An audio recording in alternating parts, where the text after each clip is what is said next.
गौरी विवान से पूछती है क्या वह शादी के बाद मुझे अपने काम करने की स्वीकृति देता है। और यही आगे बढ़ते हैं कि जी दोस्तों, हम बात करें स्टार प्लस के शो जादू तेरी नज़र से। आगे देखने से पहले अगर आप इस चैनल पर नए हैं तो इसे सब्सक्राइब कर दीजिए, साथ ही बेल आइकन दबाना ना भूलें।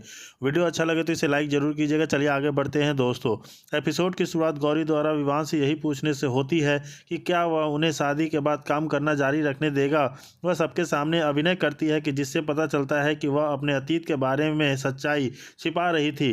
गौरी एक बार डांसर होने की बात स्वीकारती है और दावा करती है कि उसने एक अमीर परिवार में शादी करने का अवसर लिया। फिर वह विवान से प्रस्ताव को स्वीकार कर देते हैं और मांग करती है कि उसकी मां पैसे वापस कर दे। हालांकि उसकी मां पैसे वापस देने से इनकार कर देती है, जिसके कारण गौरी अपनी मां के हाथों से पैसे लेकर विवान को वापस कर देती है। वह विवान द्वारा उसे दिए गए पैसे में 1 रुपये और जोड़ देती है, जिससे उसका परिवार अपमानित होता है। स्थिति के कारण विवान का परिवार अपमानित महसूस करता है और वे वहां से चले जाने का फैसला करते हैं। हालांकि विवान गौरी का हाथ पकड़ता है और जब एक आदमी हस्तक्षेप करने की कोशिश करता है तो विवान उसके सबक सिखाता है। विवान गौरी से कहता है कि उसे अपने ही के परिणाम भुगतना होगा। हर्ष और अर्जुन विवान को ले जाते हैं जबकि गौरी रोने लगती है। चारों उसे सांत्वना देने के लिए आगे आती है। इस बीच एक चुड़ैल गौरी के घर में प्रवेश करती है और एक लड़की के अपने वश में कर लेती है, जो गौरी से बहुत क्रोधित हो जाता है। चुड़ैल लड़के को बताती है कि गौरी ने उसे धोखा दिया है और वह उसे मारने का आदेश देती है। वीना खुद को एक कमरे में बंद कर लेती है और सभी से उसे दरवाजे खोलने की विनती करते हैं। विवान दरवाजा तोड़कर अंदर घुस जाता है। वीना विवान को फार्म हाउस के बारे में याद दिलाती है जहां जिसके पिता थे उसे एक डांस के लिए छोड़ दिया था। वह विवान से कहती है कि वह घर उसे डांसर की याद दिलाता है, इसलिए वहां से जाना चाहती है। वीना यह की बात कहती है कि विवान गौरी के पेशे से बारे में जानता था और फिर भी उसने उससे शादी की। गौरी की मां गौरी का सामान घर से बाहर फेंक देती है और चारों बीच बचाव करने की कोशिश करती है। गौरी की मां जोर देती है कि जैसे गौरी उसके जीवन में वापस लौटे जहां से वह आई थी। गौरी का दिल टूट जाता है। अचानक वह देखती है कि बाला उसका पीछा कर रहा है। इस बीच चारू घर के अंदर गंदगी साफ करती है और उसे कुछ संदिग्ध लगता है। बाला गौरी पर हमला करने के लिए एक छड़ी लेकर आता है, लेकिन वह उसे भागने की कोशिश करती है। चारू गौरी की मदद करने के लिए जल्दी से एक योजना बनाती है। गौरी खुद को बचाने के लिए एक छड़ी ढूंढती है, लेकिन जैसे ही बाला हमला करता है वाला होता है, एक लड़की आती है और गौरी को भागने में मदद करती है। गौरी उत्सुक होती है और लड़की के पीछे पूछती है कि वह सड़क पर क्या कर रही है। लड़की जवाब देती है कि वह गौरी की तरफ अकेली है। गौरी लड़की से लड़कियों के साथ होने वाले अनुचित व्यवहार के बारे में बात करती है।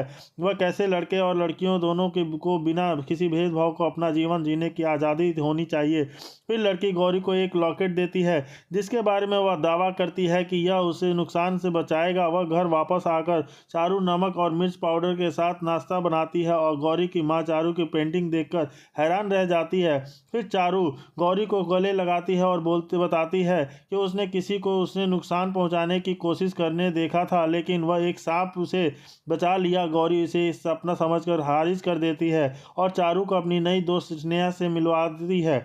गौरी चारू और स्नेहा साथ मिलकर सड़क पर चलना शुरू करती हैं। विश्व सब अक्रिय हो जाता है और संकेत देता है कि नई चुनौतियां उसका इंतजार कर रही हैं। और जैसे कि आगे हम देख रहे हैं कि आगे क्या होता है कि जैसे कि दोस्त वो करती है, इसी दौरान विवान गुस्से में गौरी को सस्ती लड़की कह देता है, जिससे गौरी की आत्मा जैसे छलनी हो जाती है।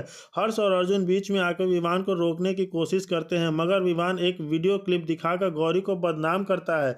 इस वीडियो में गौरी को नाचते हुए दिखाया गया है, जिससे विवान को अपने पिता की जिंदगी बर्बाद करने वाली डांस गर्ल की याद आ जाती है और गौरी का दिल टूट जाता है। उसकी आंखों में आंसुओं की नदियां बहने लगती हैं। वहीं दूसरी तरफ विवान के घर में रहस्य और डर का माहौल है। विवान को लगता है कि चुड़ैल कामनी वापस आ गई है।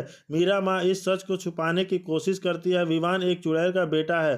गौरी भगवान का नाम लेकर कार में बैठती है और जैसे ही फोन रिसीव करती है उसे एक अजीब सी डरावनी आवाज़ सुनाई देती है।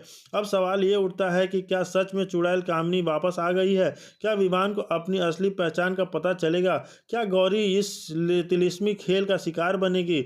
जवाब मिलेगा अगले हैरान कर देने वाले एपिसोड में। तो दोस्तों आप हमारे साथ बने रहिए। और जैसे ही ये सब चीज़ें होती है तो गौरी की माँ, और वो तो और लालची इंसान है, और गौरी तो बेचारी की गौरी के ऊपर झूठा लांछन लगते ही गौरी बहुत रोने लगती है और बिलखने लगती है। इस सब चीज़ें देख के विवान के दोनों भाई बहुत मायूस हो जाते हैं और वो घर वहाँ से चले जाते हैं। और विवान को उसके चेहरे पर थकान और डर के भाव साफ नजर आ रहे हैं। चाय खत्म होकर वह अपनी कार में बैठती है, तभी बैंक गिलास के किसी चाय की झलक दिखाई देती है। गौरी घबरा कर पीछे देखती है, लेकिन वहाँ कोई नहीं होता। डर से पसीने पसीने गौरी चारों ओर नजरें घुमाए और किसी को तरह खुद को संभाल कर कार स्टार्ट करती है और आगे बढ़ने लगती है। तभी अचानक उसकी कार के सामने कोई आ जाता है। गौरी घबरा कर जोर से ब्रेक लगाती है। तब वह देखती है कि तो पता चलता है कि वह लड़का वही है जिसे वो डांस क्लब में उसको थप्पड़ मारा था। लड़का गौरी के डरावनी मुस्कान के साथ धमकी देते है और कहता है, उस दिन तुमने मुझे छोड़ा था, अब मैं तुम्हें कभी नहीं छोड़ूंगा। लड़का कार के शीशे पर दिल का खौफनाक निशान बना देता है और वहां से गायब हो जाता है। गौरी का दिल धक धक कर रहा है। वह जल्दी से कार स्टार्ट करती है, लेकिन कार एक गड्ढे में फंस जाती है। गौरी कार को धक्का लगाने की कोशिश करती है, लेकिन कार स्टार्ट टस से मस नहीं होती।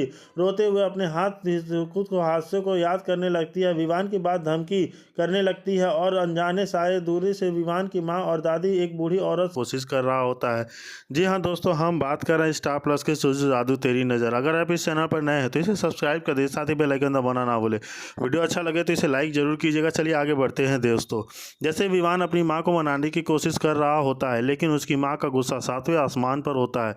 विवान दरवाज़ा खटखटाता है, माँ प्लीज़ दरवाज़ा खोलो, लेकिन माँ अंदर से तड़पते हुए कहती है, काश तुम मेरा असली बेटा होता। अचानक दरवाज़ा खुलता है और थप्पड़ का माँ एक थप्पड़ मारती है, सीधा विवान के गाल पर पड़ता है। लेकिन विवान गुस्से में नहीं आता, बल्कि माँ से माफ़ी मांगता है। माँ भी पिघल जाती है, लेकिन यह सब एक छुपी हुई आंख देख रही होती है। थी चुड़ैल विवान का दिल तेज धड़क रहा था। उसे गले लग रहा था कि उसका परिवार किसी बड़ी मुसीबत में फंसने वाला है। माँ उसे भरोसा दिलाती है कि उन्हें पता है कि वह उन्हें कभी नुकसान नहीं पहुंचाएगा, लेकिन फिर भी वह उससे एक वादा मांगती है। तभी कुछ अजीब होता है, विवान का कंगन गायब हो जाता है और अगले ही पल एक फूलदान जमीन पर गिरकर चकनाचूर हो जाता है। माँ की रहस्यमयी अंदाज में कहती है, तुम्हें एक दिन सच बोलना ही होगा। घर के बाहर कुछ अजीब घट रहा था। विवान की माँ को किसी की मौजूदगी एहसास होती है। अर्जुन अपनी टीम के साथ ब्रेसलेट खोजने की कोशिश करता है, लेकिन वह नहीं मिलता। इस बीच गौरी जो रो रही थी अचानक बुकिंग लेने लगती है। वह लड़की भी अजीब है। विवान की परेशानी बढ़ रही थी। वह जानता था कि बिना ब्रेसलेट के वह खुद को रोक नहीं सकता और एक जंगली जानवर में बदल सकता है। मुझे एक लड़के क्यों मारना था, वह कहते ही उसके भाई हर्ष ने उसकी टांग खींचनी शुरू कर दी। गुस्से में विवान ने उसे सीधा दीवार पर उठा दिया। हर्ष डर कर चिल्लाने लगा, भाई नीचे उतारो। चुड़ैल दूर से सब देख रही थी और उसकी डरावनी हंसी कुएं में गूंज रही थी। लेकिन फिर कहानी में एंट्री होती है गौरी की। गौरी दरवाजे की घंटी बजाती है और सामने खड़ी होती है। गौरी विवान दूर घूर कर पूछता है, किससे मिलना चाहती हो? गौरी मुस्कुरा कर कहती है, तुमसे। विवान उसे स्टॉक कर देता है, लेकिन गौरी हंसकर कहती है, कम से कम धन्यवाद तो कह दो। दोनों के बीच नोकझोंक चल रही थी कि अचानक गौरी का पैर फिसला और फिर आराम से गिरने वाली थी कि हाथ उसने थाम लिया विवान ने। यह नज़ारा देखकर हर्ष और अर्जुन का दिल फिल्मी हो जाता है। ओहो, प्यार की गाड़ी पटरी पर आ रही है। वे गाना गाते लगते हैं और विवान की टांग खींचने लगते हैं। लेकिन इस मस्ती के बीच कोई और भी है जो इस घर में नज़र गड़ाए हुए रहता है। और चुड़ैल, क्या वह इस खुशी में झर घोलने की कोशिश करेगी? आइए एपिसोड में ख़त्म होने पर दोस्तों आपको क्या लगता है कि विवान अपनी माँ के साथ ऐसे ही करेगा? क्या उस गौरी को अपनाएगा?